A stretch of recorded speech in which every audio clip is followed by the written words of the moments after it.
Have you ever felt like you're doing everything right, pero hindi ka pa rin napapansin? Gusto mong makuha yung promotion, pero hindi mo alam paano mag-stand out in front of the management. That's exactly what we're going to be talking about today. How to make sure you get noticed by the right people, and how to show your value, and how to position yourself for that promotion. The BPO Break Room Podcast, welcome back to another episode. This is Jay, and you are tuned in on the rising show in the BPO world. The BPO Break Room Podcast. Hello, Key. Hello, everyone. This is Kay. And to those that are watching and listening to us right now, if you haven't yet subscribed on our channel, send us some love and give us a like. Aside from Spotify and YouTube, we are now on Amazon Music and Apple Podcasts at the BPO Breakroom Podcast. I saw a Reddit post na may nagtanong, how do I get promoted when it feels like no one notices the work that I've been doing? Talaga ba? Mag-resign. Charot. Wala pala. It's a normal feeling, ika nga. Lalo na kung malaking team kayo or kung hindi ka naman super vocal about your accomplishments. Sometimes, yung good work mo talaga ay hindi basta nakikita ng management. True, you can be performing well, pero if you're not making sure that the right people see it, then parang wala lang, 'di ba? So paano nga ba natin matutulungan ng mga listeners natin to stand out without being too pushy? Let's talk about some red flags na kailangan iwasan and what you should do to fix them. Okay, these red flags ay yung mga kailangan nyo iwasan o kailangan nyo i-correct for you to get noticed. Okay, number one, hindi ka nakikita o hindi ka kinikilala kahit magaling ka sa trabaho mo. And this is really, really common, most especially sa BPO workspace, wherein the agents are really performing well, ang kanilang scorecard ay sobrang taas, right? They are really, parang they are being tagged na as high potential and high performers or best performers sa kanilang program or sa kanilang company. Pero, hindi pa rin nakikita ng management or if the management team will be having a meeting to select high potential agents to get promoted, sila yung number 1, 2, 3 na hindi na-mention sa meeting na yon. What you can do about this is make sure that you are documenting your wins. Kasi kung hindi mo sasabihin kay manager mo, hindi nila malalaman. It's a sad truth na not all performers, not all top performers are being noticed or alam ng mga managers. And you also need to actively ask for feedback so they know what you are achieving. Ang tinatawag ko Totoo. dito ay papansin eh. Kailangan mong papansin sa boss mo na you are doing a great job. For example, Oo. one of my employees before, agent siya, and I was an OM back then, I didn't know na siya yung taong top performer. You know, sometimes kasi Oo. mga managers, di ba, we just receive Oo. reports every day, mga numbers, like names, and then their numbers. Madalas sa Okay. WBR lang. Correct. But hindi ko talaga kilala kung sino yung kung sino yung taong yun sa floor. Like when I go to the production floor, I wouldn't really pinpoint who that person is na nasa number 1 sa dashboard. That agent approached me, "Hi po boss. Hi, hello. Boss, wala po kasi si TL. Ask ko lang po sana kung meron po updated na dashboard, ganun. Gusto ko po malaman yung score." Tinignan ko naman, no? And ito, pinakita ko sa kanya, ito yung dashboard. Ito, asan ka ba dyan? Yes, ako pa rin po yung number 1. Yeah. Oh, ikaw pala yon. Good job ha. Keep, ganun. So, Nakakatawa naman.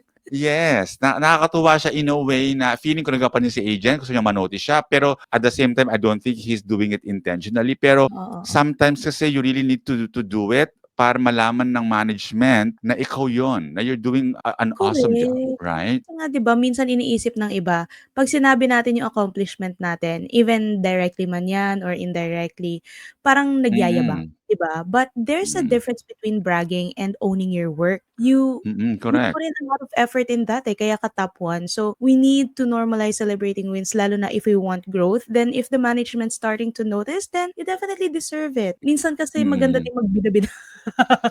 Oo, I don't believe in I don't believe in the bida-bida word as a negative thing ha. I think Yes. bida-bida, let's normalize Mm. bida-bida. If you know something, if you are really excelling at Yes. something, be proud and be confident that you're great at that. If people are seeing you na bida-bida ka, the hell with them, right? Ganon. Corrected So by bida-bida kayo, Day. Okay? uh, Gigil ako sa inyo.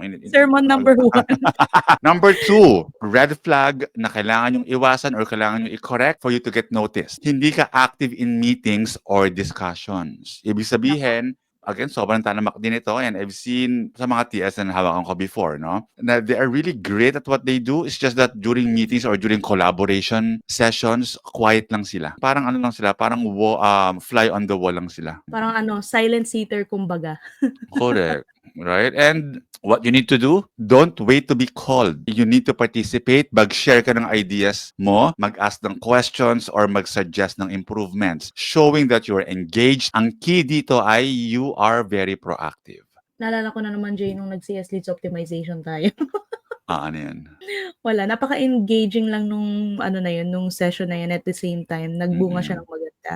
And sometimes it's not even like big projects for you to get noticed. You can start by Mm-mm. volunteering to take notes in the meetings. Ayan, madalas kong ginagawa dati nung bago akong TL. Nag-volunteer Mm-mm. talaga ako for MOM kasi there's Talaga. this saying nga, 'di ba? I think you mentioned it nga sa previous episode natin na if it's not documented, it didn't happen. Yes, Parang correct. gano'n. And Mm-mm. napakalaking bagay nito sa meeting, kasi minsan nakakalimutan na eto yung na-discuss.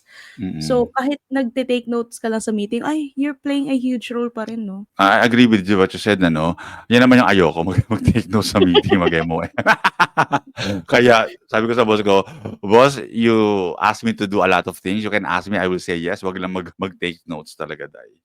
Pero pero magandang ano yan, magandang initiative yan kasi again, managers, right? Or even your TLs, right? If you're an agent right now, even your TLs, if they are conducting meetings, minsan kasi mag-a-assign sila. And if you are going to be proactive to be doing that, right? It's really of a great help na rin sa mga manager and TLs man. Then you will get noticed. And not just the MOM, no? Make sure that you are engaged in the meeting, meaning to say if the meeting is about resolving a specific issue that is happening, be proactive in recommending suggestions or recommending resolutions or improvements. Bakit? Kasi when you recommend a resolution, there are two things that you are doing to your reputation. Number one, you are ensuring that you are part of the resolution. And number two is that you care for the team or you care for the company that you want it to get resolved. And those two things are really, really important, most especially for the hiring managers. Nasa interview panel na ikaw, right? That's one of the questions na i-ask sa inyo ng hiring managers, internal hiring ha. Can you describe to me a time wherein you noticed an improvement that need to be done in your program and what did you do about it? Hindi yan mawawala na questions na yan sa lahat ng mga internal promotions. So collaborate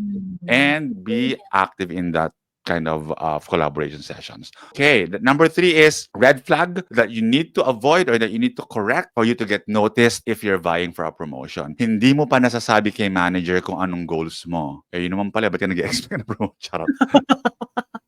Hindi naman tayo Madam Auring dito para hulaan yung goal mo, 'no? Oo, correct. So, Be vocal, kaloka.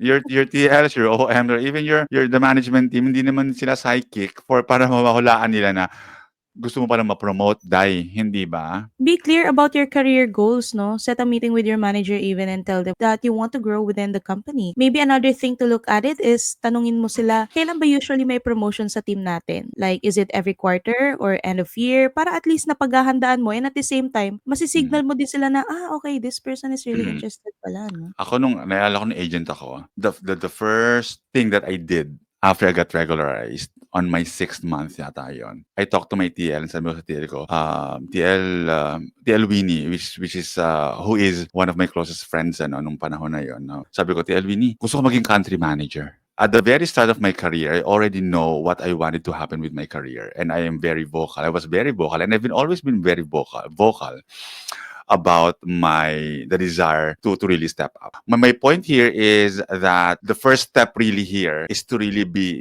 sit down with your TL, sit down with your OM, right? And then tell your OM na, OM or TL, I've been thinking about my future, about my career, and I realized that with the skills that I have and the skills that I am really interested in learning, gusto ko po maging TL one day, gusto ko po maging OM one day. Ano po bang ang pwede nyo maging feedback sa akin in terms of how I can develop and acquire the skill set para maging TL ako or maging OM ako. All right? So Correct.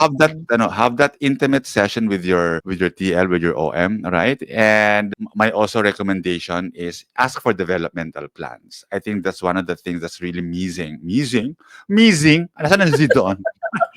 That's one of the things that is missing in the BPO workspace right now. When I say developmental plans is layout ng mga managers sa kanilang mga direct reports, ang mga competencies na kailangan i-develop or i-acquire for them to step up on their role. It doesn't really have to be a promotion right away, right? For example, Mhm. you are teaching this person how to coach. Ano ba ang developmental plans mo para si agent ay matutong mag-coach? At napansin ko makinig kayong lahat. Promotion should not be based on scorecard alone. If if an agent or a TL or even an OM is really, really good in with their performance, right? KPI wise, most often than not, which is a sad truth right now happening, is they are the first person that is gonna be selected to get promoted or to lead a team. High performance does not always equate to good leadership. The number 4 red flag that you need to prevent from happening or that you need to correct immediately for you to get noticed, you are just doing the minimum and not pushing for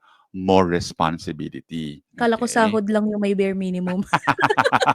Correct. So if you're not pushing for more responsibility, when I say you're not pushing for more responsibility, it means again going back to the second one, I think you are not being vocal about you having to taking on cluster-wide or more company-wide initiatives. Okay, what you need to do here is to find opportunities to take on extra tasks, lead projects, or even offer help to other teams. So because this will show the management that you are capable of handling more than what's expected of you. So when you begin to take on more tasks or more projects, ang number one na pumapasok sa utak ko as an OM or as a head of operation is that you are really productive in what you're doing as a TL. Because why? You are getting the job done and now you are ready to take on more tasks. 'Di ba, hindi lang 'yan sa productivity 'no? Ano Mm. ba yung dinudulot ng mga lahat ng ginagawa mo? Kasi at the end of the day, all the things that you've done is really just to help the team, to be Correct. efficient, to be accurate at all times, lalo na kung nagpa-participate ka sa learning and development team, especially for team leaders napakahalaga talaga na nagpa-participate tayo diyan. Why? Kasi reason kung bakit din makakatulong 'to sa team mo is because you're creating like a certain guideline that they can follow so that everyone remains compliant. Meron nga diyan iba dahil na na like TLs to na ang ganda-ganda ng performance nila, as in talagang every month number 1 sila, talagang mga idol 'to mga 'to. At the same Mm. time, they are not pushing for more responsibility, they are not taking on new projects or initiative. And at the same time, Mm. they're expecting to get noticed and to get promoted. I experienced this firsthand ang galing-galing ng TL talaga as in sa buong program na hinawakan ko before, if there's one person na talagang I can rely on in terms of buhatin yung program sa sales performance namin, yan yung TL na yun. Yung team niya, inaasahan ko talaga. Ganun kalupit yung TL na yun. Kaya Talaga. ganun lang ginagawa niya. Parang everyday, pasok siya, magde-deliver ng magandang performance, uwi na agad. But there's nothing wrong Oo. with that, guys, Kasi ang ganda ng performance, right? But at the same time, don't Mm. expect as well that you will be noticed if the time comes na mamimili kami ng someone na potentially can lead the entire program or can lead leaders. Basta sa pamantayan ko na ready na yung TL na maging OM is yung number 1 performance and can deliver results like efficiently, and the same time he or she is proactive in identifying the opportunities of the program, and he is or she is taking the lead to resolve that opportunity. Kaya naman, it's not just about doing your job well, right? You really need to show them that you're ready for the next step and you are more than capable of your job. Exactly. Don't wait for things to happen. Be proactive. Share your results and always show that you are prepared to take on more. Kaya pause naman muna tayo ng very, very light to remind everyone to subscribe on this channel and hit that notification bell para lagi kayong updated sa mga fresh episodes namin. If I'm listening right now and I want to make myself more visible to the management, what should be the first step? The first thing that you need to do here is to get clear about what you really want in your career. Ano ba talaga yung pinaka-importante sa'yo? Is it really growth? Is it stability? Is it work-life balance? And once you figure that out, you can start tailoring your approach para aligned sa mga career goals mo. Alignment in what you really want to happen with your career. Ask yourself, ano man gusto ko maging paglaki ko? And what if I've been doing all the right things, but I still feel like I'm not getting noticed? Keep pushing. Wag kang bibigay, wag kang susuko. Just keep pushing. Regularly check in with your manager to get feedback. Okay? Kung feel mo you're doing everything right but you're still stuck, ask for clarity on what you can improve on or if there's anything else you can do to get promoted. Okay? And make sure that's documented. When I say documented, write in an Excel sheet, right? So, okay? Para sabi ko niya, sabi ng TL mo para para ma-promote ka, kailangan matutong paano mag-coach. O, number 1, number 2, number 3. Okay, sulat mo 'yon, right? O TL, ano pa ba mga kailangan gawin para ma-achieve ko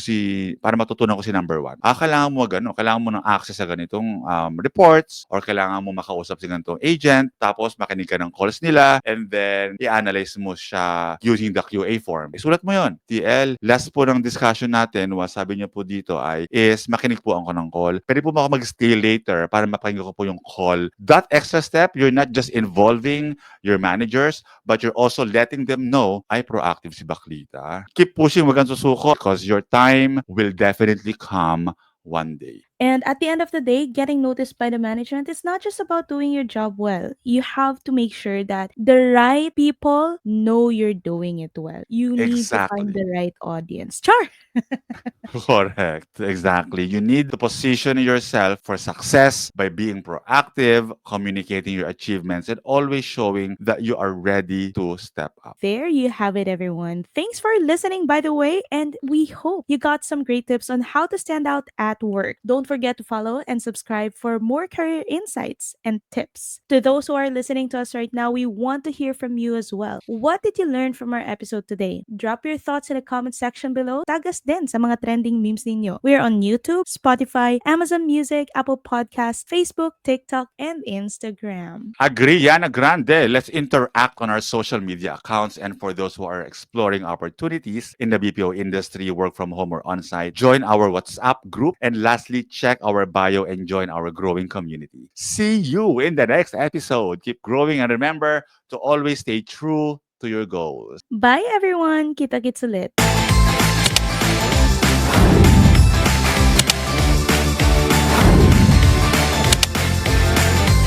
The BPO Break Room Podcast.